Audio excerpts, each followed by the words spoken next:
Hello दोस्तों, गाना चाहूँ का ड्रामा सीरियल सिर्फ तुम की नेक्स्ट एपिसोड में क्या होने वाला है 45 बुराइश हमारे चैनल पर नए तो हमारे चैनल को लाइक करें, शेयर करें और सब्सक्राइब करें, बेल आइकन का भी बटन दबा दें। सबसे पहले तो हमज़ा और अमल का निकाह हो रहा होता है और उनके हमज़ा के घर वाले यहाँ पे नहीं पहुँचे तो मौलवी साहब पूछते हैं क्या अमल से पूछते हैं कि आपका ये निकाह कबूल है। अमल कहती है जी हाँ, मुझे ये निकाह कबूल है कबूल है कबूल है। और फिर जब उन दोनों का निकाह हो जाता है फिर दोनों बहुत खुश हो जाते हैं कि शुक्र हमारा निकाह भी हो गया। और फिर जब उन लोगों का निकाह हो जाता है तो फिर मौलवी साहब हमज़ा से पूछे तो वो भी कहता है जी मुझे भी कबूल है।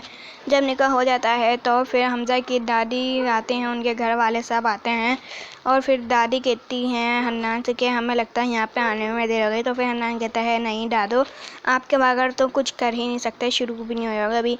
तो फिर वो हन्नान से कहती हैं बेटा ज़रा सामने तो देखें, निकाह भी हो चुका है और आप कह रहे हैं कि हमारे बगैर कुछ शुरू ही नहीं हो सकता। और फिर हन्नान हमज़ा की जो बीवी होती है अमल, वो फिर बैठी हुई होती है हमज़ा के साथ और फिर उसके घर वाले आते हैं हमज़ा के, तो वो उनको देख कर खाना जोती है। और फिर वो हन्नान अबीर को कहती है कि आज तो तुम बड़ी अच्छी लग रही हो, बहुत तैयार होकर आइए। फिर वो कहते हैं कि तैयार हो गए क्यों ना आएंगे, क्योंकि दो रिश्ते जो हैं। फिर वो कहती है मेरा एक रिश्ता तो पहले हमज़ा से है देवर का और दूसरा रिश्ता है कज़न्स का, तो तैयार तो हो के आना ही पड़ेगा ना, ऐसे मोड़ के बार बार थोड़ी मिलते हैं। वो कहती है अच्छा और ठीक है।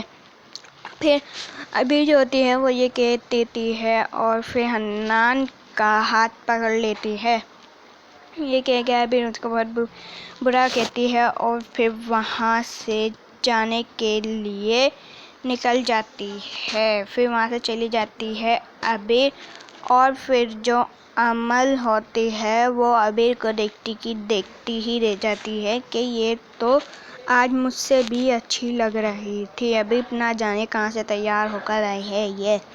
और फिर जो अमल के जो अब्बू होते हैं हमज़ा के ससुर, वो कहते हैं सिक्योरिटी इन लोगों को निकाल के बाहर फेंक दें, यानी हमज़ा के घर वालों को। और फिर हन्नान जो है कहता है कि आपको ये ज़हमत करने की ज़रूरत नहीं है, अभी हम खुद ही चले जाएंगे। और फिर अम्मा उनको देखती रह जाती हैं, दादी जो होती हैं। और फिर हमज़ा के अम्मी अब्बू भी कहते हैं कि सोचते हैं कि क्या कहाँ शादी कर लिया हमज़ा ने। और फिर हन्नान ये केक के वहाँ से चले जाने की करता है। फिर वो अपनी दादी से कहता है दादी चलें यहाँ से। और फिर हमज़ा की जब रुखसती का टाइम आता है तो फिर वहाँ पे वो लोग अभी तक गए नहीं होते, तो फिर वो जो दादी होती हैं कहती हैं चले हमज़ा आइए घर चलते हैं।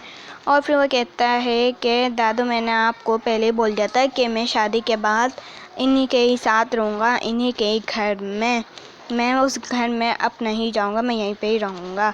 फिर ये बात सुन के मम्मी जो अब्बू होते हैं वो भी हैरान हो जाते हैं कि हमज़ा को पता नहीं क्या हो गया है।